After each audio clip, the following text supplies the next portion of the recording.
தென்காசி உடையம்புலி பகுதியில் பள்ளிக்கு புறப்பட்ட மாணவி மயங்கி விழுந்து உயிரிழந்திருக்கிறார்.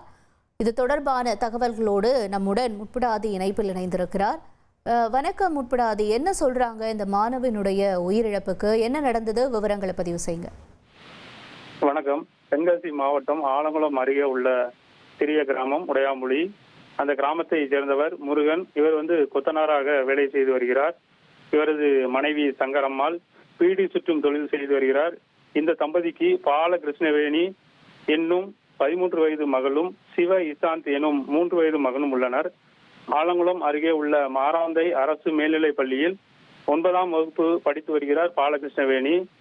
இவருக்கு பிறக்கும் போதே இதயத்தில் பிரச்சனை இருந்ததாகவும் இது குறித்து மருத்துவமனையில் சிகிச்சை பெற்று வந்த நிலையில் அதற்காக மாத்திரை எடுத்து வந்துள்ளார். இந்நிலையில் நேற்று இரவு மாத்திரை எடுப்பதற்கு தவறியதாக கூட கூறப்படுகிறது. இன்று காலையில் வழக்கம்போல் பள்ளிக்கு புறப்பட்ட மாணவி சீருடை அணிந்து புறப்பட்டு வீட்டின் வாயில் பகுதியில் சென்ற பொழுது திடீரென மயங்கி விழுந்துள்ளார்.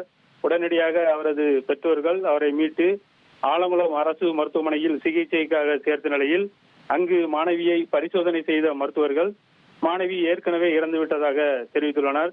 இச்சம்பவம் ஆலங்குளம் பகுதியில் பெரும் சோகத்தை ஏற்படுத்தியுள்ளது. இது குறித்து ஆலங்குளம் போலீசாரும் விசாரணை மேற்கொண்டு வருகின்றனர். ரைட், உங்களுடைய தகவல்களுக்கு நன்றி முப்புடாதி.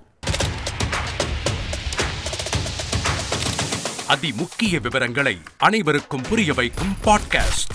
பொருளாதார பல ட்ரில்லியன் ஆயுதங்களை கொள்முதல் செய்கிறது.